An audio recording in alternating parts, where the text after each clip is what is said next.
Okay, so we've taken inventory and we're ready to start assembling our Raspberry Pi project so that we can begin to put in the temperature probe and the AC relay. So it all starts with the power cord. Put the power cord into the end of the Raspberry Pi, no problem. There we go.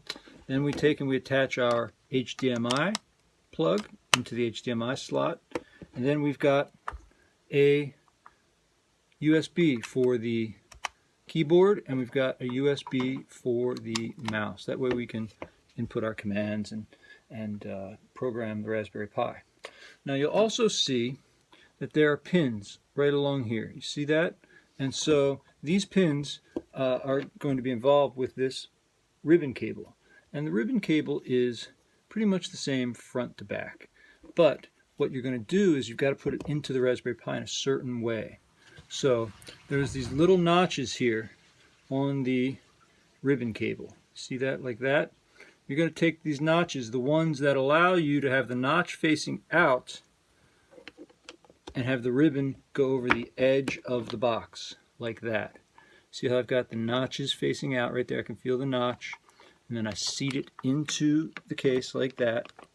There you go. And so then we're going to take this little guy that you got, and he's attached to this piece of foam. You're going to pull the foam off of here, and you've got some plugs here, and you've got some pins here. These pins are what goes into the ribbon cable, like that. But it has to be done in a certain way.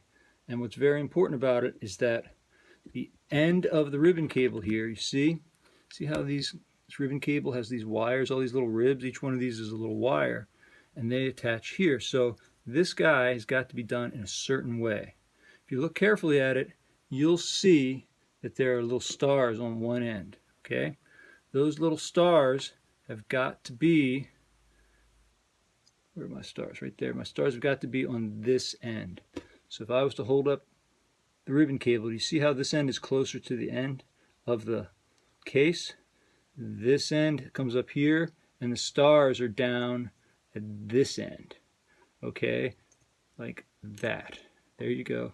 And if you've assembled it correctly, there's actually only one way it can really go. So that's a good thing. But it's all about making sure you get it correct. And there. That's the critical thing. So then you take your breadboard and you're going to insert the pins here, right there. See those pins?